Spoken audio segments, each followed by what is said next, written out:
तुम्हाला सगळ्यात आधी काय कळलं पाहिजे की तंत्रज्ञान फक्त व्हीकल आहे.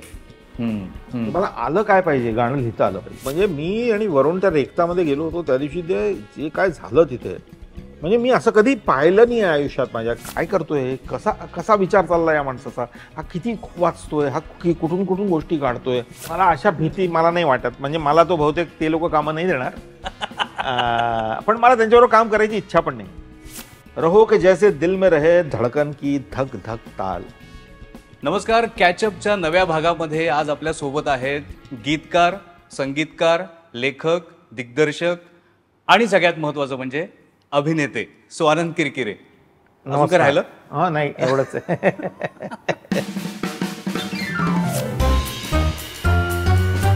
कॅचअप हा एक असा कार्यक्रम आहे की ज्याच्यामध्ये आपण फक्त गप्पा मारतो. नाही, करूयात ना. जितक्या गप्पा मारणं सगळ्यात बेस्ट आहे, म्हणजे सगळ्यात आवडता छंद आहे. त्यामुळे उगीच आणि वायफळ म्हणजे काही कारण नसताना मारलेल्या गप्पा सगळ्यात बेस्ट असतात. मला ही कल्पना तुझी खूप आवडली की कॅचअप म्हणजे सहज भेटणं, कारण त्यातनं जास्त बोललं जातं असं मला वाटतं. नाही तर आपण खूप काही ठरवून आलो की हे असं बोलून तसं बोलू की ते सगळं एक साचा तयार होतो. ते करायची गरज नाही. मग आता तू असं म्हणाल्यानंतर मला आता विचार पडलाय की कशाबद्दल बोलायचं. मला वाटतं 3 ऑफ अस हा तुझा 3 नोव्हेंबरला रिलीज झालेला सिनेमा, 3 नोव्हेंबर 2023 मध्ये, जो अजूनही अनेक फिल्म फेस्टिवलमध्ये गाजतोय. त्यातली तुझी भूमिका ही मला प्रचंड आवडली, कारण ती अतिशय चॅलेंजिंग होती. म्हणजे जयदीप अहलावत आहे, शेफाली शाह आहे, त्यांच्या भूमिका तर महत्त्वाच्या होत्याच, पण एक असा नवरा की जो टिपिकल नाही वाटला पाहिजे, जो संयतपणे करायचा आहे, त्याला ग्रे शेडही येता कामा नये, त्याच्या आत खूप काही दडलंय आणि तो बिचाराही वाटायला नको, असं बरंच काय काय त्याच्यामध्ये होतं. खूप छान कॅरेक्टर. तुला ते कसं वाटलं ते करताना सगळं, आणि तो रिलीज झाल्यानंतरच्या ज्या प्रतिक्रिया येत होत्या, तो सगळा अनुभव तो कसा होता? नाही, खूपच छान. आणि काय होतं की गंमत काय झाली की मला जेव्हा अविनाशनी ती स्क्रिप्ट वाचायला पाठवली, त्यांनी मला काही सांगितलं नाही. त्यांनी म्हणाला की तू वाच. मला वाटलं की एखादा रोल असेल, काहीतरी म्हणाला असेल. मी वाचली स्क्रिप्ट, मला खूप आवडली स्क्रिप्ट. म्हटलं किती छान आहे, पण ह्याला मी काय करायला हवंय. तर मी त्याला फोन केला, तर तो मला म्हणाला की, म्हटलं काय आहे, तो म्हणाला नवरा. आणि म्हटलं वा, कारण तो सगळ्यात जास्त मनाला भिडलेलं कॅरेक्टर तेच होतं. कारण ऑब्विसली ती क्लिअर आहे, क्लीन आहे, तिला माहिती आहे तिला काय करायचं आहे. जयदीपचं कॅरेक्टर आहे, त्यालाही माहिती आहे तो कसा आहे, काय आहे, आणि तो त्याचा काय रोल आहे या पूर्ण ह्याच्यामध्ये. हा माणूस थोडासा अडकलेला आहे. आणि दुसरं म्हणजे काय की जो जयदीप आहे तसा मी आहे. म्हणजे कवी आहे, हे लिहितो मी. स्वतः कवी नसलेली लोक कशी असतात त्याच्याकडे खूप बघितलेलं आहे. म्हणजे कवी नसलेली म्हणजे कवी असणं म्हणजे कवी मनाचे नसलेले. करेक्ट, कवी मनाचे नसलेले. म्हणजे काही लोकांना खूप ती इच्छा असते की मला ते जमलं पाहिजे, गायला जमलं पाहिजे मला, पण त्यांना ते जमत नाही. आणि ते जमत नाही म्हणजे मग ती त्याच्यामध्ये एक कुठेतरी आतमध्ये तुटलेलं असतं काहीतरी, एखादी तार. तर माझा एक मित्र मला आठवला, आणि तो मित्र म्हणजे त्या दुःख असो सुख असो त्याच्या तोंडावर स्मितहास्य कधी जात नाही. म्हणजे तो दुःखात सुद्धा हसतो, कारण त्याला दुसरं काही माहीत नाही, त्याला एक्सप्रेस करणंच माहीत नाही. तर ते एकच एक्सप्रेशन असतं. तर ते मला असं वाटलं की ते मी त्या कॅरेक्टर करतात ते एक्सप्रेशन घ्यावं, आणि मी ते घ्यायचा प्रयत्न केला. आणि ते मला असं वाटतं की ते थोडं वर्क झालं. की जनरली हा इज स्माइलिंग, आतमध्ये काय चाललंय ते त्याचं त्याला माहिती आहे, पण ते त्याला सांगताही येत नाही, ते त्यांनी सांगायचा कधी प्रयत्नही केला नाही आहे. आणि बायको आपली आजारी आहे पहिली गोष्ट, आणि त्या आजारपणात ती आपली एक जुनी मेमरी रिलीव्ह करायला जातीये. ती तिच्या जुन्या मित्राला भेटायला जातीये. तर काळजी आणि जेलसी या दोन्ही गोष्टी त्याच्यामध्ये खूप हे होत्या, आणि मला खूपच मजा आला तो पिक्चर करायला. आणि अविनाशनी खूप छान असं वातावरण तयार केलं होतं. आपलं कोकण अतिशय सुंदर कोकण, त्या कोकणात 20-25 दिवस इट वॉज लाईक मेडिटेशन. पण हा जो तू काय अभ्यास केलास तुझ्या भूमिकेचा, त्याच्यामुळे ती भूमिका कुठेही, म्हणजे ते कॅरेक्टर्स आहे ते कुठे असं ढळलं नाही, ते बॅलन्स राहिलं. आणि तसाच तू विचार चुंबकच्या वेळेला पण केला होतास. प्रसन्न त्याचं नाव आहे, पण तो कुठेही वेडा वाटला नाही. तो जो तुझा अभ्यास करण्याचा जो प्रयत्न असतो नेहमी, कुठले एकतर रोल्स तुझ्याकडे येतात जेव्हा, तेव्हा तुला असं नेहमी असं वाटतं की अरे कशाला मला देताय ऍक्टिंग, मला नाही करायची. पण मग एवढे मोठे रोल, म्हणजे ते मला माझ्याकडे कमी येतात पण चांगले येतात. चांगले येतात. ही गोष्ट तेवढीच खरी आहे. तर त्यावेळेला चुंबकच्या वेळेला पण आम्ही हेच केलं होतं, म्हणजे अभ्यास केला होता, म्हणजे काय जनरली बघायचं. आणि दोन गोष्टी खरंच लक्षात आल्या की एक त्यांना म्हणजे एक तर की त्यांचं रुटीन ब्रेक झालेलं त्यांना चालत नाही. एक काम त्यांना दिलं की ते काम ते खूप प्रामाणिकपणे आणि खूप चांगल्या प्रकारे करतात, आणि ते काम त्यांचं ब्रेक झालेलं त्यांना चालत. 7 वाजता जेवायचं म्हणजे 7 वाजता ते जेवतात आणि 7:10ला ते धुवून. म्हणूनच ही माणसं खूप म्हणजे ही या पद्धतीची लोक खूप वेगवेगळ्या कामांमध्ये खूप यशस्वी होतात. दुसरं असं की ते त्याला सबटेक्स कळत नाही, खोटं कळत नाही. हा बरोबर. जनरली आयुष्यात काय असतं की आपण सबटेक्स खूप बोलतो, म्हणजे सबटेक्स खूप पाहतो एकमेकांचा. म्हणजे कोणी चांगलं वागलं तर आपल्याला आधी प्रश्न आधी पडतो की प्रश्न हा पडतो का की हा चांगला काय ह्यानी करतोय? चांगला वागला, हा. किंवा कॉन्स्टंट हे चालू असतं की मला तुझ्याकडनं काय पाहिजे, मला तुला काय द्यायचंय, मला मी असं म्हटल्याने काय होईल सर, तुमची गाणी रोज, माझा लहान मुलगा रोज तुमची गाणी ऐकतो, त्याच्याशिवाय होत नाही, आमचं असं होत नाही, आणि मग मी पण गातो. हा इथपर्यंत येते गोष्ट ना, म्हणजे की मग मलाही एखादा, तर आपल्याला कळतं की हां इथे कुठून सुरू झालेलं आहे आणि आता हे कुठे जाणार आहे. कुठलं प्रामाणिक आहे, कुठलं प्रामाणिक नाही आहे, कोण कोण नुसतं सवयीपोटी बोलतात हे. तसं त्याचं प्रसन्नाला ते नाही कळत, त्यामुळे त्याला सगळं सरळ कळतं. त्याला कोणीतरी म्हटलं की मी तुला 200 रुपये देतो, तो हा म्हणतो की तुम्हाला 200 रुपये देणार, तुम्हाला दिले पाहिजे. आणि म्हणून तो फेस व्हॅल्यूवरती घेणार आहे, त्याला दुसरा अर्थ नाही कळत. त्याला वाटतं सगळं चांगलं आहे, सगळं खरं बोलतायत, खरं बोलतंय त्यांनी, कोणी काही म्हटलं की ते खरं आहे, ते फेस व्हॅल्यू. आणि मला असं वाटतं की असं जगणं आपल्याला जर का आलं, आपलं जगणं खूप सोपं होईल. पण ते तसं नाहीये जगणं आपलं. नाहीये तसं जगणं. पण म्हणून मला प्रसन्न करायला खूप मजा आली की त्याला खोटं म्हणजे कोणीतरी मला म्हटलं की हे गाणं मी ऐकलंय, माझ्या आयुष्यातलं बेस्ट गाणं आहे ऐकलेलं, कुठल्याही गाण्याबद्दल बोलू. असं कशाला बोलेल कोणी, पण बोललंय ना, आलंय ना, ते वाक्य त्याच्या तोंडात आलंय, म्हणजे त्याला काहीतरी आधार, कुठेतरी भिडलं असेल त्याला ते. आपण असं आपल्याच मनाने विचार करतो की हे काय खोटं बोललंय, असं काय, असं. पण तुझं झालंय का असं खरंच की इतके वर्षापासून तुला इतकं कौतुक मिळतंय, तर आता थोडासा तू असा म्हणजे की ठीक आहे, म्हणजे नाही, मला कौतुक असं भारावून जाणं असतं ना कौतुकामुळे, तसं आता होत नाही. कधीच भारावून जात नाही, मी कधीच गेलो नाही भारावून कौतुकामुळे. मला उलट असं वाटतं की कौतुक नकाच करू. मला असं कौतुकाचं असं असतं की नको, आपण जरा म्हणजे थोडं हे होतं की राहू दे, नको आपल्याला ते. किंवा खूप तारीफ कोणी करायला लागलं की असं वाटतं की राहू दे, कारण खरंच काम येते. मला असं वाटतं की ते आपण काम म्हणजे चांगल्या प्रकारे करायचा प्रयत्न करत असतो आणि काहीतरी अचीव करायचा प्रयत्न करत असतो, आणि ते अचीव कधी कधी होतं, कधी कधी होत नाही. नक्कीच जेव्हा लोकांना कुठली गोष्ट जाऊन भेटते ते कौतुक वेगळं असतं. ते जेव्हा तुम्हाला कळतं, आणि ते आपल्या कलेमध्ये, आपण ज्या फील्डमध्ये काम करतो, आपल्या स्टोरी टेलिंगमध्ये, आपल्या गोष्टींमध्ये, आपल्या गायनामध्ये, आपल्या ह्याच्यामध्ये ती पॉवर आहे की एखादं गाणं कुठेतरी टाक्कन कोणाला तरी लागलं आणि त्यांनी थोडंसं आयुष्यात, ओरी चिरैया माझं एक गाणं आहे, जसं एका डॉक्टर मित्रांनी येऊन सांगितलं की माझ्याकडे असे लोक आले की त्यांनी म्हटलं की आम्हाला नाही करायची सोनोग्राफी आणि आम्हाला आमचं जे काय असेल ते आम्हाला मंजूर. मला असं वाटलं एका माणसाने जर का हे केलं असलं तर माझं जीवन तर सार्थकी लागलं म्हणजे. आणि हे कौतुक आहे माझ्यासाठी. मी करू शकतो का फरमाईश आता 1-2 ओळी ओरीची म्हणून आपण ओरी चिरैया म्हणू ना. ओरी चिरैया, ओरी चिरैया, नन्ही सी चिड़िया, अंगना में फिरवा जा रे, अंधियारा है घना और लहू से सना, किरणों के तिनके अंबर से चुनके, अंगना में फिरवा जा रे, ओरी चिरैया. क्या बात आहे, क्या बात आहे. मला सत्यमेव जयतेचा तो एपिसोडच आठवला. आणि आता तू म्हणालास तसं की कुणाच्या आयुष्यात आपण जर काही फरक पाडू शकत असू आपल्या कामामुळे तर ते महत्वाचं आहे. पण तुझी जर फिल्मोग्राफी बघितली ना तर तू हजारो ख्वाहिशे ऐसी पासून ते लापता लेडीज पर्यंत जेवढी गाणी लिहिलेली आहेस म्हणजे जेवढ्या कलाकृतींचा तू भाग झालेला आहेस अशा बऱ्याचशा कलाकृती आहेत की ज्याला आपण कल्ट म्हणतो, ज्याला आपण काळापूरचा सिनेमा म्हणतो.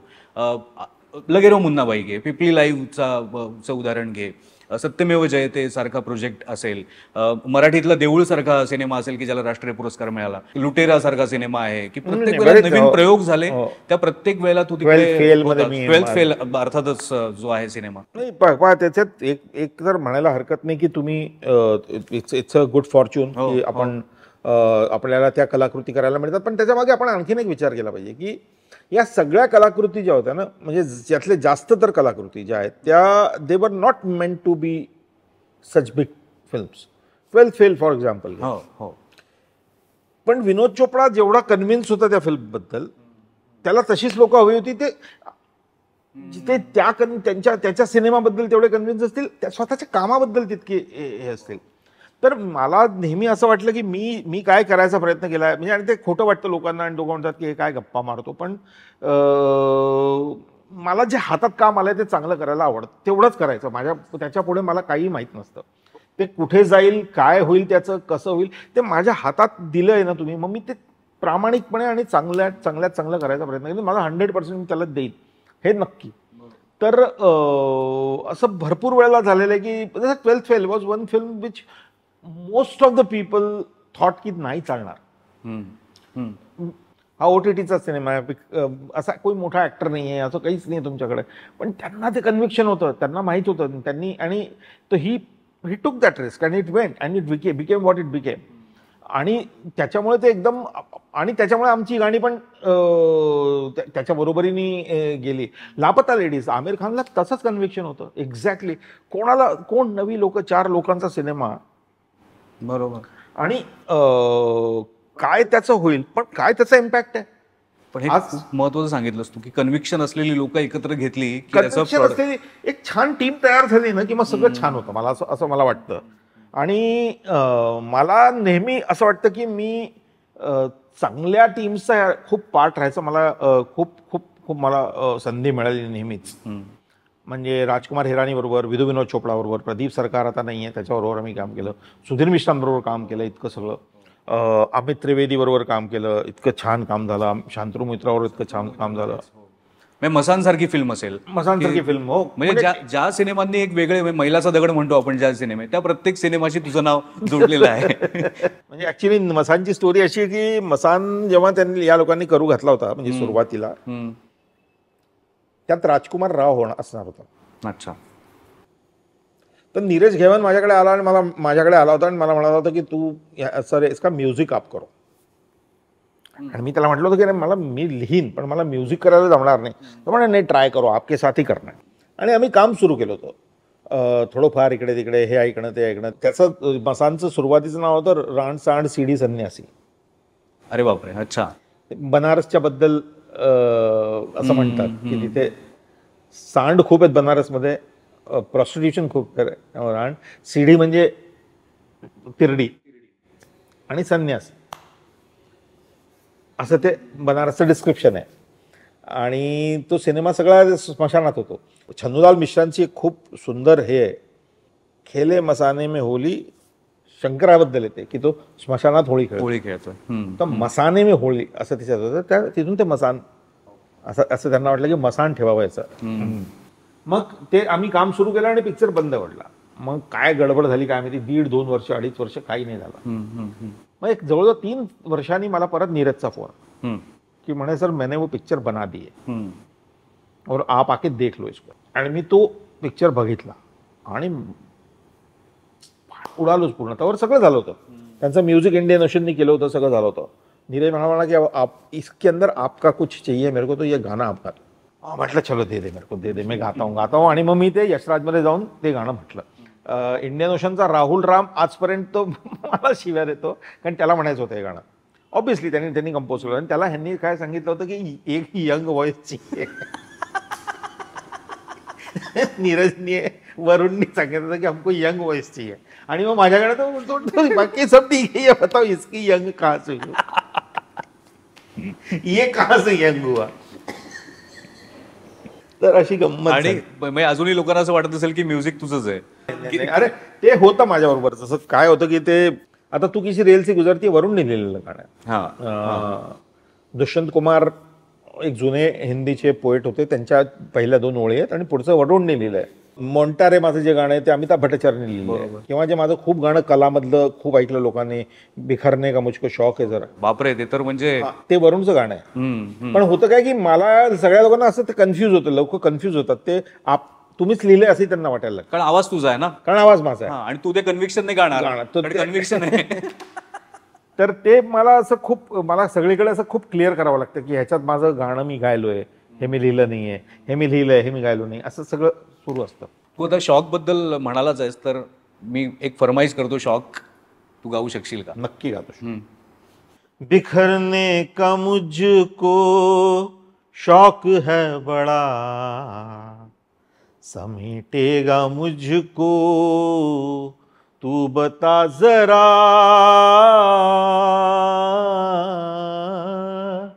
बिखरने का मुझको शौक है बड़ा, समेटेगा मुझको तू बता जरा,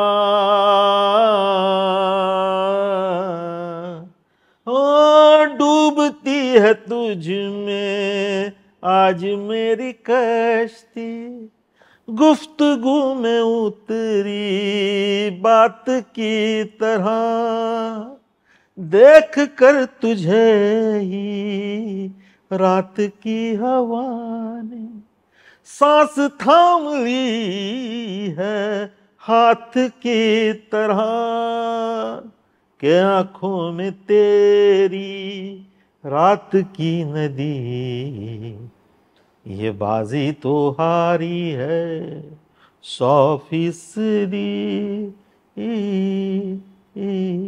क्या बात, क्या बात है, क्या बात है. वा. रेखताचा कार्यक्रम असेल किंवा लल्लन टॉपचे कार्यक्रम असतात, तिथे जाऊन जेव्हा तुला एक फरमाईश होते. खूप म्हणजे मी आणि वरुण त्या रेखतामध्ये गेलो होतो त्या दिवशी, ते जे काय झालं तिथे, म्हणजे मी असं कधी पाहिलं नाही आहे आयुष्यात माझ्या. की आणि काही आमच्याकडे काही नाही, आम्ही काही गिटार नाही, काही सूर नाही, काही ताल नाही, काही नाही, पण समोर बसलेले हजारो लोक एकत्र तुमच्यासोबत ते गातात आहे. पहिलं मी बिखरने का हमको शौक आहे जरा ते म्हटलं, त्याच्यावरती रोर असं की म्हणजे बघतच बसलो आम्ही.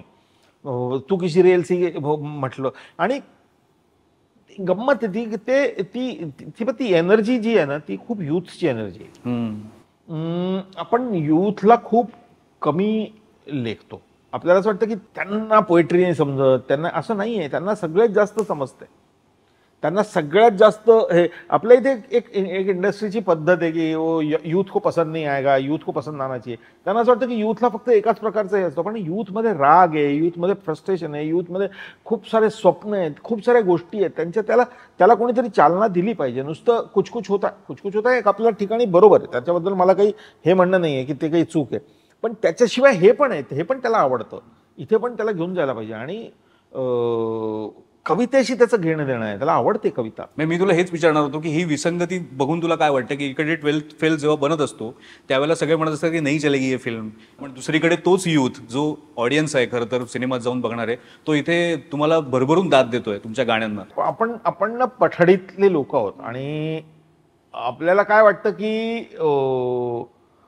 सेफ आपण खूप आपल्या इथे खेळलं जातं. आता मी गंमत म्हणून सांगतो की आपल्या इथे असं आहे की आपल्या इथे प्रॉब्लेम काय की आपण रिकव्हरी आधी विचार करतो की मी 100 रुपये टाकलेत आणि माझी रिकव्हरी कशी होईल. हा सिनेमाचा बिझनेस आहे.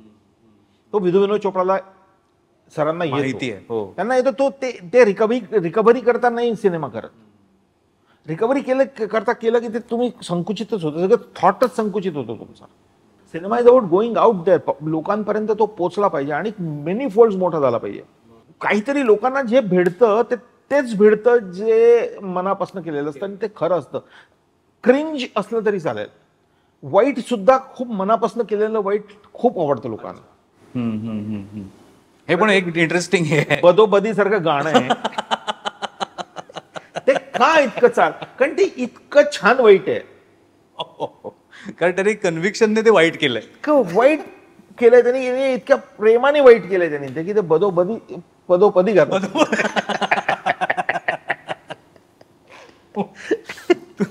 तू आता म्हणालास की तू बाकी गीतकारांची गाणी गायलेली आहेस आणि ती माझी नाही आहेत, पण लोकांना वाटतं ती माझी आहेत. पण जेव्हा तू गात असतोस इतर गीतकारांची गाणी, तेव्हा काही वेगळं वाटतं तुला की? हो, वेगळं असतं थोडंसं. कधी लोकांचं विचारसरणी वेगळी असते, लोकांचं हे वेगळं असतं, पण तेच आपल्याला आत्मसात करता आलं पाहिजे. मला शब्द आवडतात, त्यामुळे मला खूप लेखकांचा प्रॉब्लेम आपल्या इथे याच्यात आहे की त्यांना शब्द नाही गात, ते सूर खूप तयार करतात, पण शब्दाचं वजन त्यांना नाही कळत. मला असं वाटतं तोच फरक असतो. मी किंवा माझ्यासारखे कोणी हे पियुष मिश्रा किंवा अशी कोणी लोकांनी ज्यांना शब्द कळतात त्यांनी गाणी आपल्या जुन्या सगळ्या गायकांना शब्द खूप छान कळायचे, खूप छान कळायचे. म्हणजे मराठीत, हिंदीत सगळीकडे किती शब्द उच्चारला की किती फोर्स त्याच्यावरती मारला की त्याचा अर्थ पूर्ण येईल. आणि ह्या खूप छोट्या गोष्टी आहेत, ह्या अगदी मायक्रो गोष्टी आहेत. आणि ते तुम्हाला दोन गाणी एकत्र ऐकली की तुम्हाला कळतं की अरे ह्याने पहिला शब्द, हेच गाणं याला शब्द नाही उच्चारता आले आणि याला उच्चारता आले, सूर तेच आहेत, सुरावट तीच आहे. आणि मला ते थोडं जमतं, असं हेच माझं सक्सेस आहे असं मला वाटतं. जसं तू शब्दांचं वजन ह्याच्यावर जोर देतोयस, तसं नावाचं वजन सुद्धा महत्वाचं आहे.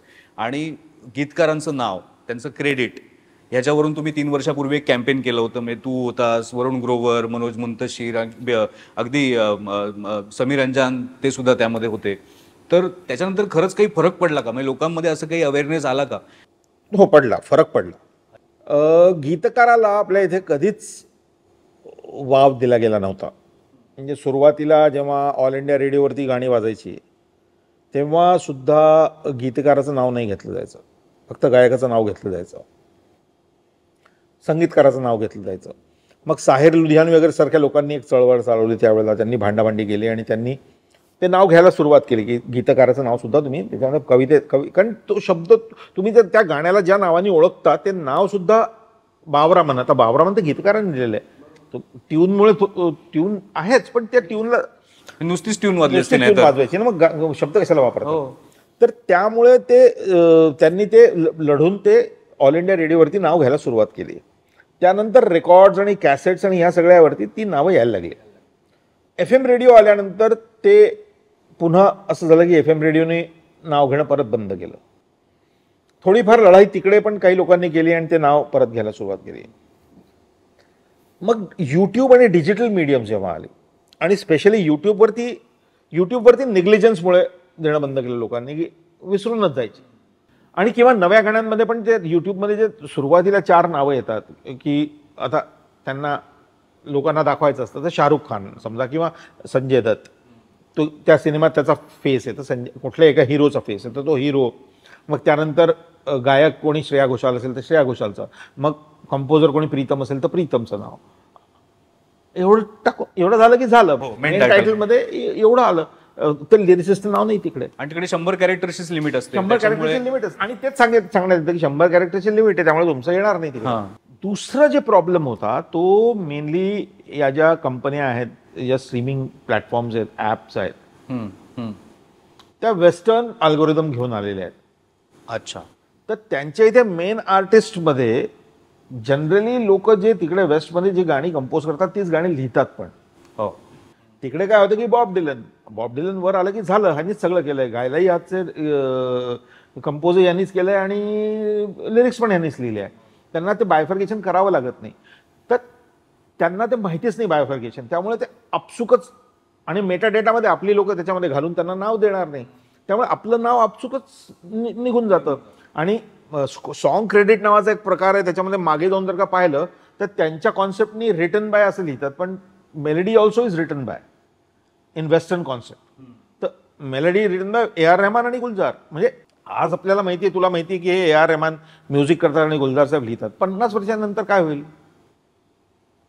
काय हिस्ट्री जाईल लोकांपर्यंत की कोणी काय केलंय तुम्हाला सांगता सुद्धा येणार नाही, इतके मोठे मोठे फ्लॉज आहेत. मग आम्हाला बाकीचे जे वेस्टर्न ॲप्स आहेत, म्हणजे स्ट्रीमिंग ॲप्स आहेत, त्यांनी आम्हाला म्हटलं की आमच्याकरता तो प्रोसेस खूप मोठा होईल, पण आम्ही प्रयत्न करू की तुम्ही तुमच्या लोकांना सांगा की मेटा डेटामध्ये तुमचं नाव वर द्या. मग आमचं नाव वर द्यायला लागलो आणि मग ते आता आमचं नाव मेन आर्टिस्टमध्ये येतं. म्हणजे शॉक जसं म्हटलं तर स्वानंद किरकिरे यांनी गायलंय, शाहिद माली यांनी गायलंय, अमित त्रिवेदींनी कंपोज केलंय आणि वरुण ग्रोवरनी लिहिलंय. तर ते कमीत कमी हेच होतं की हे 3 मेन कॅरेक्टर्स या गाण्याचे. तेवढा फरक पडला. युट्यूबवरती आमचं 100 कॅरेक्टर्समध्ये नाव टाकायला लागले. म्हणजे आधी शाहरुख खान पूर्ण लिहायचे, ते आता नुसतं शाहरुख के लिहितात, अमिताभ बी लिहितात, म्हणजे स्वानंद के लिहितात. Fair, no problem. आणि ते खाली खाली पूर्ण द्या. नाही, चांगली गोष्ट आहे. आता तू गुलजार आता एक नुसतं उच्चारलंस तर मला असं एक आठवलं जरा की ज्यावेळेस तू नाटकं दिग्दर्शित करत होतास त्यावेळेस तुझी इच्छा असायची की माझं या नाटकातलं गाणं गुलजार यांनी लिहायला पाहिजे. आणि पण तेव्हा ते शक्य नसायचं, कारण तू अप्रोच त्यांना कसं करणार, म्हणून मग तूच ते गाणं लिहायचंस. आणि जेव्हा तू सिनेमासाठी गाणी लिहायला लागलास तेव्हा तुझ्या पुढे हे चॅलेंज असायचं की हे जे मी गाणं लिहितोय हे गुलजार यांना आवडलं पाहिजे. जेव्हा तू गुलजार यांना भेटलास तेव्हा तुला गुलजारांकडनं अशी प्रतिक्रिया पहिल्यांदा मिळाली तेव्हा काय वाटलं?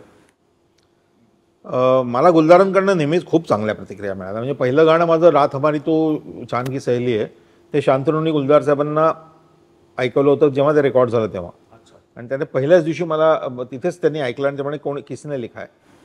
आणि त्यांनी मला, मी बाहेर निघालो आणि ते म्हणाला की बहुत अच्छा लिखा आहे, बहुत अच्छा लिखा आहे वगैरे, असं सगळं झालं. त्यानंतर मी त्यांच्याबरोबर त्यांना भेटायला लागलो मधनं जाऊन. कसं ते शांतनुमुळे झालं, मग असं झालं. आणि मग मी त्यांनाही लक्ष, आणि मग त्यांनी माझी त्यांच्या पुस्तकात सुद्धा, मेघना गुलजारच्या पुस्तकामध्ये त्यांनी माझी SN बिहारी नावाचे एका लिरिक रायटर बरोबर माझं तुलना केली की स्वानंदचं तशा पद्धतीचे. तर त्यांचं ते नाव मला एक्झॅक्टली आठवत नाही, पण ते खूप एक वेगळं, मी त्यांचं ऐकलं मग नंतर जेव्हा की त्यांना काय म्हणायचं, तर ते त्यांनी अशी माझी हे केली होती. आणि गुलजार साहेबांबरोबर मला काम करायची संधी मिळाली ती वेगळ्या वेगळ्या ठिकाणी. ते मी त्यांना माझी त्यांचं खूप जवळीक जी झाली ना, ती ॲक्च्युली त्यांचं अंगूर नावाचा सिनेमा जो होता त्याचं एक नाटक केलं होतं सलीम आरिफने, चक्कर चलाय घन चक्कर.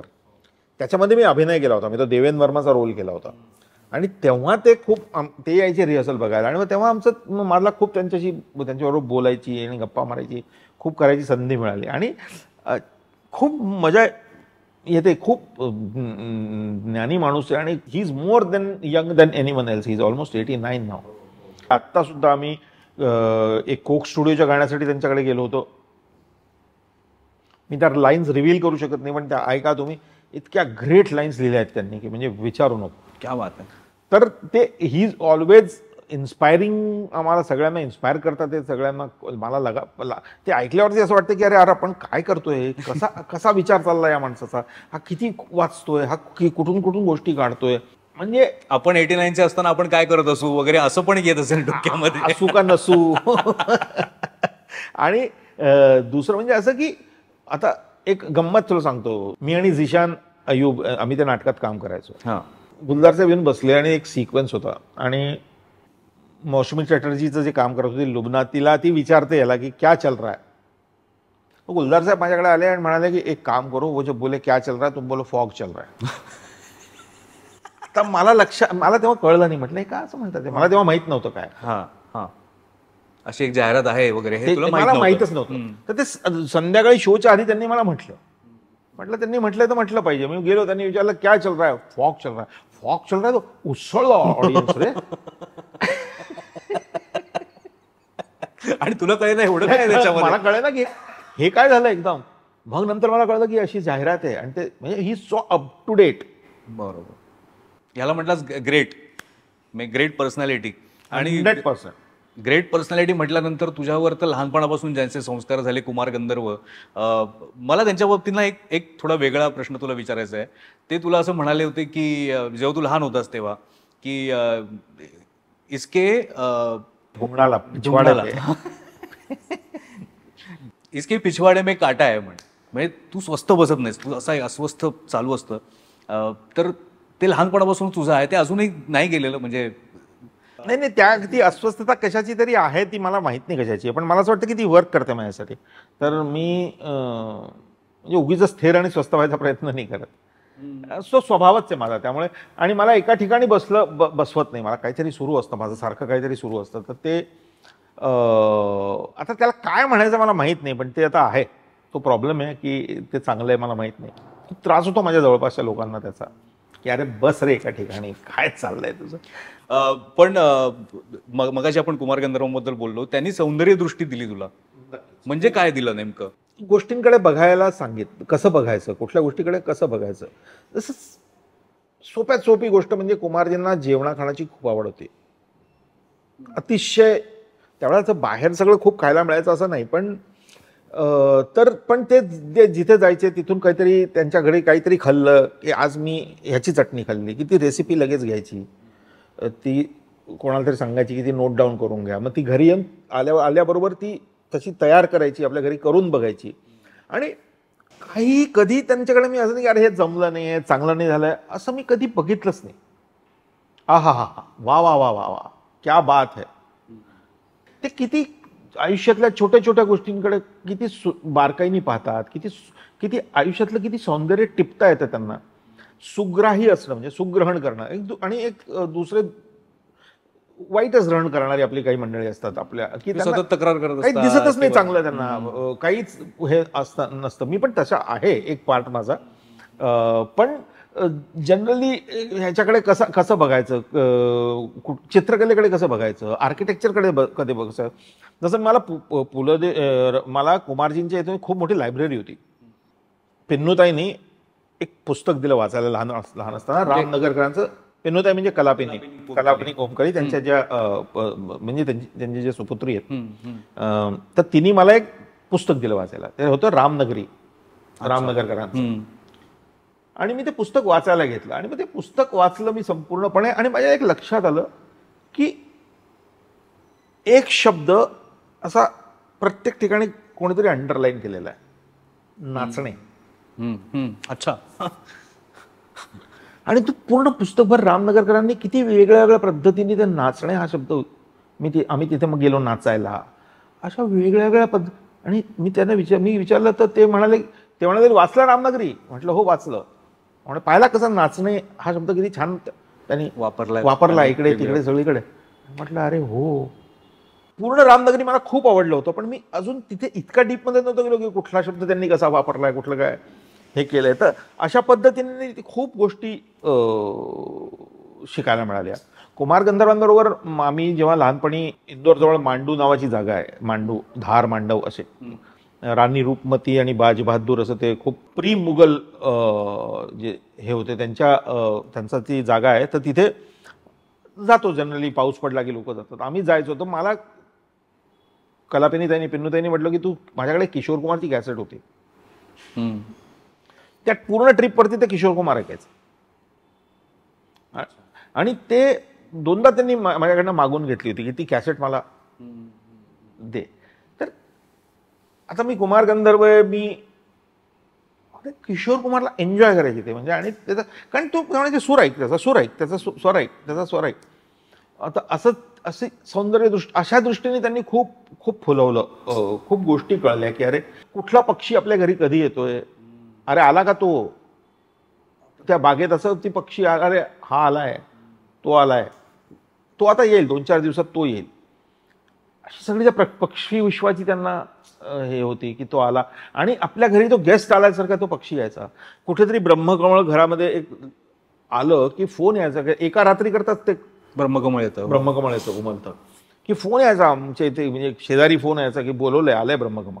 मग सगळं आमचा लवाजमा सगळं आम्ही बसमध्ये बसून देवासला जायचो, घरी जायचो. मग ते आलंय म्हणून काहीतरी एक छान सेलिब्रेशन व्हायचं घरामध्ये, जेवण खाणं व्हायचं, गोडधोड व्हायचं, सगळ्यात रस घ्यायचा सगळा जीवनात रस घ्यायचा. क्या बात आहे. तुझ्या म्हणजे हे सगळं घेऊन तू मुंबईत जेव्हा आला होतास किंवा दिल्लीवरनं, तर तेव्हा तुला दिग्दर्शक बनायचं होतं. म्हणजे पुन्हा मी जरा आता तुझ्या पर्सनल याच्याकडे येतो. त्यावेळेला तू असिस्टंट होता सुधीर मिश्रांकडे, आणि त्यावेळेला तुला असं वाटत असेल की ह्याच्या पुढचा आता मी सिनेमा करेन किंवा लवकरच मी दिग्दर्शित करेन. तो काळ आणि आत्ताचा काळ, दिग्दर्शन करणं बदललंय का, किंवा दिग्दर्शक होणं सोपं झालंय की अवघड झालंय? दिग्दर्शन करणं बदललंय आणि खूप सोपं झालंय. अच्छा. तांत्रिकदृष्ट्या खूप सोपं झालं. म्हणजे मी जेव्हा आलो होतो तेव्हा मला शॉट टेकिंग पण काय असतं हे पण माहित नाही, हे पण सगळं शिकायला लागायचं.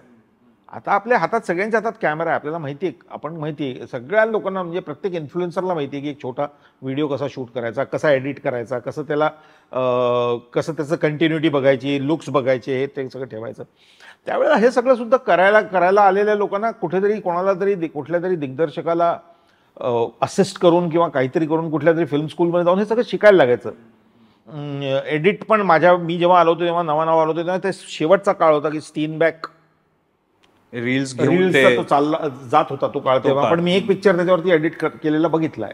अच्छा. तर ते सगळं कसं करायचं, ते कशी कटिंग करायची, ते कसं ते जोडायचं रेळा नंतर जोडून आणि- ठेवायच्या, सांभाळून ठेवायच्या असिस्टंट्सनी, कशा त्या कुठली परत पाहिजे ती कशी काढायची ती तिकडून, त्याला मार्किंग करायचं, त्यांनी ते कट करायचं, मग सेलोटेपनी ते जोडून आणायचं, मग त्या नेगेटिव्हवरती सगळे ते हे करायचं, असं सगळं ते ही सगळी प्रोसेस शिकायला लागायची.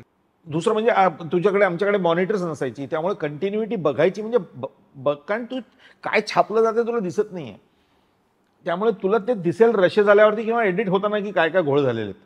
त्यामुळे you have to be very very careful about everything. कुठल्या डाव्या हाताने हे ठेवलंय का ते. आपण आता कसं म्हणतो की मी डाव्याने की उजव्याने पाहतो, एक मिनिट रिवाइंड करून पाहतो, कळतं का तू डाव्याने गेलो होतं. तेव्हा ती सोयच नव्हती, मला नाही माहिती सर गेलो कामात वगैरे असं. बरोबर. तर त्या गोष्टी सगळ्या बदललेल्या आहेत. पण दिग्दर्शकन जे आहे ना आपल्या भारतामध्ये ते खूप मजेशीर आहे. आपल्या इथे ते OTT वगैरे आल्यानंतर ते सुरू झालंय की director is a hired gun. मी लिहिलंय आहे पूर्ण शो, तू येऊन हा एक्झिक्यूट कर. हा बरोबर. हे वेस्टमधनं आलेलं आहे.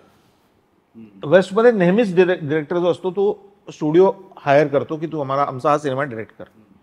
आपल्या इथेच फक्त असं आहे की तो हिंदी मराठी सगळ्या भाषांमध्ये की दिग्दर्शकच तो ठरवतो की मी कुठला सिनेमा करणार आहे.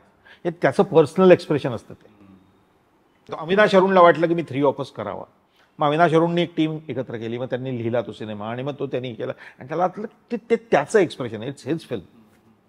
ही खूप छान गोष्ट आहे आपल्या इथे आणि ही अशीच राहिली पाहिजे माझं मत आहे. अच्छा.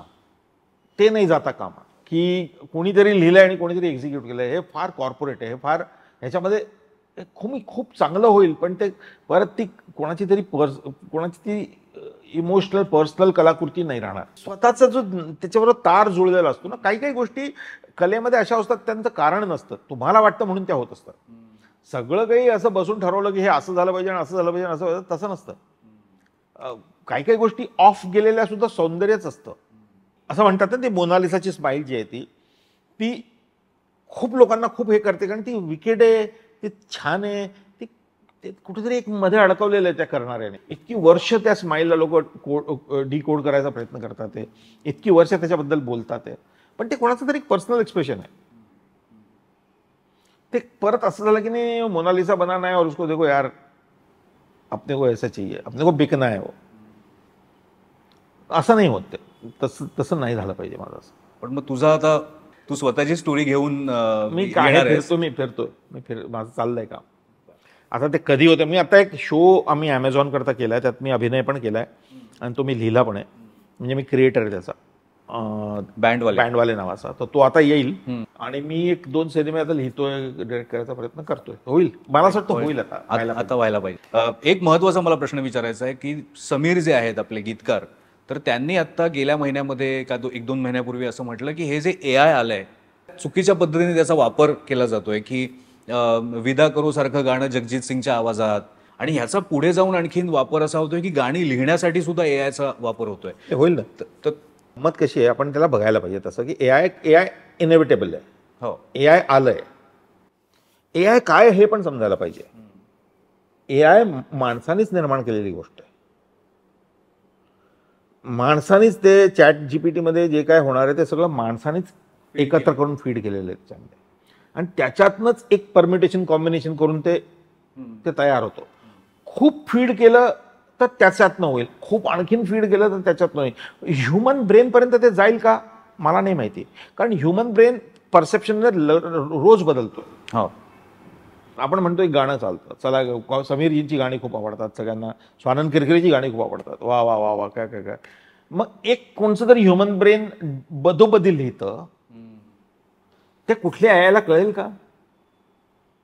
ते बदोबदी लिहिल्यानंतर कळेल बहुतेक की एक बदोबदी होऊ शकतं, पण ते त्या ह्युमन त्याला असं वाटलं मी असंच गाणं करावं, तर त्याला तुम्ही डिफीट करू शकत. तर त्यामुळे मला जर असं वाटतं की ते त्यांना घाबरायला नाही पाहिजे. आणि ही नॉवेल्टी आता मजा येते लोकांना की हे झालं की किशोर कुमारने म्हणून दाखवलं, जगदीशने म्हटलं, हे काही एंड नाही आहे. हां, ह्याच्यातनं हे नक्की होईल की एखादा AI आवाज येईल, एखादा नवा सिंगर AI मधनं निर्माण होईल, जो तुम्ही होऊ शकतं की तो पेटेंट होईल, हे होईल, ते होईल. पण AI कसं आहे की AI सगळ्यांकडे असणार आहे. मला असं वाटतं की AI मुळे खूप भलं होईल. लाईव्ह म्युझिककडे लोक वळतील, नाटकांकडे लोक वळतील, ऑलरेडी वळलेली आहेत, आणखीन वळतील. आणखीन मोठं होईल इंडस्ट्रीज मोठ्या होतील.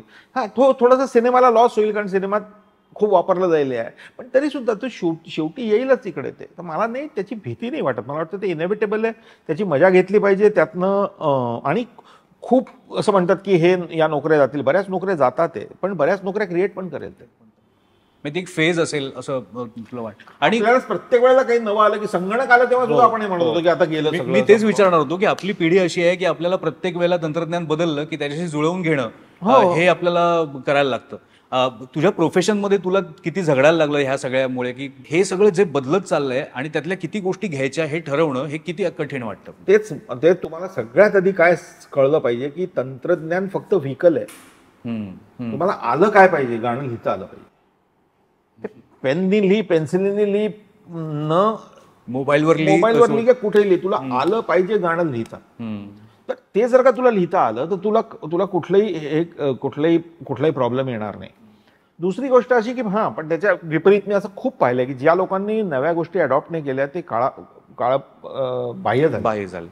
ते फक्त टेक्नॉलॉजी नाही शिकता आली त्यांना, घाबरले त्याला, म्हणून चांगले एडिटर्स घरी बसले.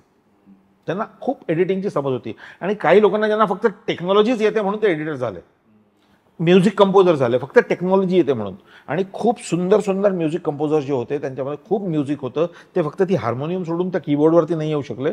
त्यामुळे त्यांना त्यांचं आपण त्यांना गमावलं. पण म्हणून म्हणतो की आपण त्या सगळ्या गोष्टीचा विरोध जर का केला ना तर ते कधीच हे होणार नाही. काही ना काही येतं, काही ना काही जातं. व्हिडिओ कॅसेट्स, डीव्हीडीज गेल्या आपल्याकडे. म्हणजे डीव्हीडी एकीकडे नवी आली होती तेव्हा आपण असं झालं होतं की अरे कलेक्शन करायचं, काय झालंय आता सिनेमा इतका सोपा झालाय बघायला. डीव्हीडी गेली, सीडी गेली, संपली. What never goes out is the core story telling. ती नाहीच जाणार. ती ज्यांना करता येईल, जे कन्व्हिक्शनने करता येईल ते तर तसेच राहणार. मला एक सोशल मीडियाबद्दल एक प्रश्न असा विचारायचा आहे की ॲनिमल सिनेमा रिलीज झाल्यानंतर तू एक तुझं म्हणणं जे आहे ते तू मांडलंस, त्याच्यामध्ये त्याचा आदर करणं हे खूप महत्त्वाचं असतं. की एका कलाकाराला एका कलाकृतीबद्दल जे मत त्याला वाटलं ते त्यांनी मांडलं, ते आपल्याकडे संपलंय का? साहजिकच गेल्या 10-20-15 वर्षात जे ना आपल्याकडे क्रिटिसिझम हे फार पर्सनली घेतलं जायला लागलं आहे. कुठल्या कारणाने ते झालंय, बऱ्याच कारणांनी ते झालेलं असावं. एक डेमोक्रेटिक व्हॅल्यूज आपल्या कमी ज्या होत जातात त्या आणि जो डेंजर आपण सारखा विचारतोय की कोणी आपल्याला येऊन म्हटलं की तुझं मला हे काम नाही आवडलं तर आपल्याला इतकं वाईट वाटायची गरज आहे का? की किंवा आपण हे विचार करू शकतो की हां, ह्याला असं वाटलंय आणि मला त्यातनं काही मिळतंय का किंवा नाही मिळतंय, मला नाही पटलं तर मी हे पण म्हणू शकतो की मला नाही पटलं बाबा तुझं म्हणणं, किंवा इग्नोर कर, मी कोण आहे, मी खूप छोटा माणूस आहे.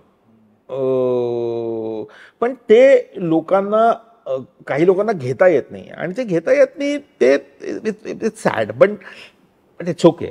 मला जे म्हणायचं होतं ते मी म्हटलं, त्यांना जे म्हणायचं होतं ते त्यांनी म्हटलं आणि लोकांना कळलं की कोण काय. पण काही भाबडे जे असतात ना की त्यांना भाबडेपणा असतो एक, की अरे हा आमचा आवडता गीतकार आहे, आता ह्याने इतकं थेटपणे सांगितलंय, आता याला कामं नाही मिळणार, इंडस्ट्री अशीच असते वगैरे वगैरे. तर मला अशा भीती मला नाही वाटत. म्हणजे मला तो बहुतेक ते लोक कामं नाही देणार, पण मला त्यांच्याबरोबर काम करायची इच्छा पण नाही. मला असं वाटतं की जेव्हा एक ॲनिमल असतो आणि माझं जे क्रिटिसिझम आहे त्या सिनेमाबद्दल आणि मी जे काय बोलायचं होतं ते बोललो, तो जेव्हा बनत असतो आणि त्याच वेळेला कोणीतरी 12th फेल पण बनवत असतं. दोन्ही गोष्टींची जागा आहे या जगामध्ये. मी कोणालाही म्हणत नाहीये की तो सिनेमा बघू नका, मी कोणालाही म्हणत नाही की त्या मला फक्त काहीतरी एक वाटलं तो सिनेमा बघताना, मला काहीतरी एक हळहळलं म्हणून मी ते लिहिलं. ह्याचा अर्थ हे नाही आहे की मी म्हणतो की त्याने असा सिनेमा बनवला नाही पाहिजे, ह्याचा अर्थ असा नाही म्हणतो की कोणी असा सिनेमा बघितला नाही पाहिजे, याच्यातलं काहीही म्हणत नाहीये मी. पण तू असशील, जावेद अख्तर असतील, तुम्ही ठामपणे तुमचं म्हणणं मांडलं. हा ठामपणा पण हल्ली खूप कमी झाला, आजकाल खूप लोकांमध्ये कमी झालेला आहे, कारण लोकांना भीती वाटते. लोकांना ते काय माहिती ते फ्युटाईल वाटतं कसं वाटतं, पण मला असं वाटतं की एवढं सगळं जेव्हा सगळं एक एक बाजू सगळे एका बाजूबद्दल एका गोष्टीबद्दल बोलतात ते त्याला दुसरी बाजू पण असू शकते कोणीतरी दाखवलं पाहिजे. ते जावेद सावेने दाखवायचा प्रयत्न केला. मी तर मला माहितीच नव्हतं की माझं एक ट्विट इतकं मोठं होईल, मला नव्हतं माहिती. नाही तर माझं ट्विट सरळ येतं, काही लोक बघतात, काही लोक वाचतात आणि ते संपतं. मला नव्हतं माहिती की तो ते इतकं इतकं ते पेटेल. आणि का पेटलं ते कारण खूप लोकांना तसं म्हणावं असं वाटत होतं म्हणून मीडियानी उचललं त्याला. हे कारण खूप लोकांच्या मनातलं मी बोललो होतो बहुतेक, असं मला वाटतं. तुझ्यातला कवी दुखावला होता खरं तर ॲनिमलमुळे. आणि नुसता कवी नव्हता दुखावला, माझ्यातला माणूस दुखावला होता. दुखावला होता म्हणजे मला असं वाटलं होतं की आपण आपल्या सिनेमानी खूप वर्ष खूप काही प्रयत्न करून एक एक एक दर्जा तयार केला आहे. नेहमी आपण आपल्याला जे आयुष्यात जमत नसतं ते आपण सिनेमात करायला बघत असतो. सिनेमा युटोपियन असतो, आदर्श असतो. त्याच्यामध्ये खूप काही गोष्टी ज्या मला घरात नव्हत्या करता येत. म्हणजे जसा एक सिनेमा आहे, ग्रेट इंडियन किचन नावाचा एक सिनेमा आहे.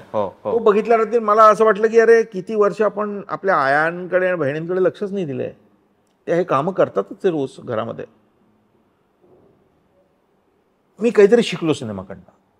आणि मी त्या दुसऱ्या दिवशी घरात काहीतरी आई करत असताना म्हटलं की नाही चल मी भांडी तुझ्या मी पण हात लावतो. एवढं तरी झालंय, ते सिनेमा आपल्याला देतोय. तर मला असं वाटलं की ते दिल्यानंतर आता परत त्याला सगळं उलटं करून सांगायची काही गरज नाही. पण ठीक आहे, त्यांना वाटलं त्यांनी सांगितलं. मला खरंच त्याच्याबद्दल काही हे नाही आहे. मला वाटलं मी बोललो त्याच्याबद्दल एवढा बाऊ झाला आणि झाला त्याचंही काही मला गैर नाही वाटत. मला असं नाही वाटत की ते काही त्यांना जो इट्स क्रिस्टल क्लिअर. पण मी तो वाच संपवला आणि संपवला. तुझं आप कमाई नावाचं पुस्तक म्हणजे कविता संग्रहाचं नाव आहे आप कमाई. आणि त्याच्या प्रस्तावनेत तू असं लिहिलं आहेस की शब्द लय संगीत ये मुझे विरासत में मिला और वो मेरी बाप कमाई थी और जो मेरे विचार है जो मैं आपके सामने रख रहा हूँ ये मेरी आप कमाई. इंडस्ट्रीमध्ये तू इतकी वर्ष आहेस, वेगवेगळ्या भूमिकांमध्ये आहेस, म्हणजे वेगवेगळ्या प्रकारचं योगदान तू वेगवेगळ्या कलाकृतींना दिलेलं आहेस. तिथली तुझी आप कमाई काय आहे? कारण तू हजारो ख्वाहिशे घेऊन आला होतास. नाही, माझी तू हा प्रश्न खूप कठीण विचारलाय मला. म्हणजे मला खरंच नाही माहिती मी काय मी खूप प्रेम कमावलंय लोकांचं. खूप म्हणजे मला खूप माझं करिअर तसं पाहिलं गेलं तर मला फक्त प्रेमातच कौतुकाचंच वाढलोय मी. मला ज्या पद्धतीने लोक माझ्याशी बोलतात, माझं काम लोकांपर्यंत पोचतं, तर मला तीच माझी कमाई आहे. मला लोकांचं प्रेम माझी कमाई आहे, बाकी काहीच नाही. आणि खूप प्रेम मिळालं, खूप भरभरून. मराठी चित्रपटांना पण तुझं प्रेम हवं आहे. मला नक्कीच करायला तुझं प्रेम म्हणजे तुझी गाणी. पण तुला ऑफर तर येत असतीलच, तुला विचारलं पण जात असेल. मला येतात ऑफर्स, असं नाही की नाही विचारलं. पण मला खरंच सांगू का, मी खूप ऑनेस्टली बोलतो मी की मला मराठी लिहायला ना खूप भीती वाटते. मला कोणीतरी सतत सारखं बरोबर कोणीतरी लागतं मराठी लिहित असतं. हिंदी लिहिताना मला मी मध्य प्रदेशातला असल्या कारणानं ती माझी पहिली भाषा असल्या कारणानं म्हणजे त्याचं शिक्षण माझं झालं म्हणजे त्यामुळे मला मराठी करायला मला आवड. पण मग मला काय होतं की मला मराठी जनरल नाही लिहिता येत. मग मला देऊळ घेऊन ये माझ्याकडे. मग मी त्याच्यामध्ये पूर्ण शिरतो आणि मी ते करतो. किंवा मला कुठला तरी छान सिनेमा, मला नागराजचाही एक सिनेमा माझ्याकडे आला होता, तो मी नाही करता आला मला त्या कुठल्या तरी कारणाने. पण मला करायला म्हणजे मराठी करायला आवडतंच आणि मराठीमध्ये मला अभिनय करायला खूप इच्छा आहे. मला काहीतरी तर तुझी म्हणजे पुणे 52 पासून आम्ही बघतोय वेगवेगळ्या रोल. गंधर्व तुम्ही आमच्याकडे अमोल परसुरेचं डोकं त्याच्या डोक्यात आला माहिती कुमार गंधर्व करावं. कारण मला तुझं म्हणजे नातं एक प्रकारचे जे आहे कुमार गंधर्वांशी ते मला माहिती आहे ना. आणि चेहरा सुद्धा हो आहेच, मी दिसतो तसं ते फार. आणि विक्रम गायकवाड होते म्हटल्यावर काय एवढंसं केलं त्या माणसाने, एवढंच तो देव आहे. देव आहे खरंच. पण मग तुझं असं काही नवीन सिंगल किंवा तू एखादा नवीन प्रोजेक्ट करतो? मी माझी काही 5-6 सिंगल्स काढतोय आता पहिल्यांदा. अरे वा. एकानंतर एक मी केली आहेत तयार. अच्छा. पण मी आत्ता एक गाणं म्हणजे माझी एक कविता आहे, आपला डॉक्टर सलील कुलकर्णी ना, डॉक्टर सलील कुलकर्णी, त्यांनी माझी एक कविता कंपोज केली आहे. बरं. आणि त्याच्या मुलाने शुभीनी गायला येते. तर एक बात कहूं कहो तुम जाओ मत रहो असं ते गाणं आहे. असं आहे की कोणीतरी तुम्हाला सोडून जात असलं त्यावेळेला तुम्ही ज्या म्हणण्याची गोष्ट आहे ना की आणि तू तर ती कविता त्याच्याच बद्दल आहे की जाऊ नको, राहा. आणि राहा म्हणजे कशी राहा, इटर्नली कशी कुठली गोष्टी राहतात, नेहमीसाठी नेहमी म्हणजे नेहमीसाठी कसं राहते कुठली गोष्ट. एक बात कहूं कहो तुम जाओ मत रहो, रहो के जैसे झील में रहता है रंग आसमानी, रहो कि जैसे रहता है उदास आंखों में पानी, रहो कि जैसे दिल में रहे धडकन की धक धक ताल. इटर्नल आहे. दिल हृदय म्हटल्यावरती जोपर्यंत ते ते असणार, धडधडणार आहे. हा तर ते धडधडणार आहे, तर ते धडणार आहे, तर तशी राहा. रहो कि जैसे दिल में रहे धड़कन की धक धक ताल, रहो कि जैसे दिल में रहता है तुमको ना पाने का मलाल, रहो कि जैसे मन में खींचतान करती है कोई ख्वाहिश, और रहो कि जैसे माँ की जुबान पे हरदम रहता है आशीष, रहो कि जैसे बातों में तुम्हारी रहती है हल्की लाज, रहो कि जैसे दिल में तुम्हारे रूढ़ियां तोड़ने के ख्वाब, रहो कि जैसे रहे दिशाएं पूरब पश्चिम उत्तर दक्षिण, रहो कि जैसे बहती सांसों में हरदम बहता है जीवन, रहो कि जैसे मंदिर के बाहर जूतों की कतारें, रहो कि जैसे आशिक की आंखों में हरदम रहते हैं इशारे, रहो कि जैसे इंसान के मन में रहता है लालच मक्कारी, रहो कि जैसे गरीब की बातों में रहती है लाचारी, रहो कि जैसे रहता जमीन पर जन्म मृत्यु का चक्कर, रहो कि जैसे समय रहे काल अकाल निरंतर. एक बात कहूं, कहो तुम जाओ मत, रहो. क्या बात आहे. काय मस्त थॉट आहे हा. आणि सगळं झालं याच्यामध्ये. हे गाणं खूप छान आहे, युट्यूबवरती आणि याच्या स्पॉटीफाय वगैरे जाऊन ऐका. तर स्वानंद, खूप मजा वाटली आज. खूप मजा वाटली. अनेक दिवसांनी आपण असे भेटलो की गप्पा मारायला म्हणून भेटलो ते, आणि मस्त कॅचअप झालं. सिनेमांची रीळ जी असतात तिथपासून ते आता सोशल मीडियावरच्या रील्स पर्यंत काम हा करतोय माणूस. स्वानंद किरकिरे मनापासून करतोय, कन्व्हिक्शनने करतोय, आणि म्हणून तो आनंदी आहे, स्वानंदी आहे. आणि तुझ्या या नव्या पॉडकास्टसाठी पण खूप खूप तुला शुभेच्छा. धन्यवाद. आणि मला असं वाटतं की महाराष्ट्राची लोक सगळी त्याला चांगला प्रतिसाद देत आहेत आणि खूप चांगले व्ह्यूज मिळत आहेत. आणि बघा, सबस्क्राईब करा आणि काय कमेंट करा आणि लोकांपर्यंत पोचवा आणि प्रेम द्या. प्रेम द्या. कसं प्रेम द्या? त्या कवितेत म्हटलंय तसं, जब तक. हा, निरंतर. अथाह. प्रेम द्या. कारण खूप प्रेमाने करतो आपण सगळं जे काय करतो. थँक्यू स्वानंद.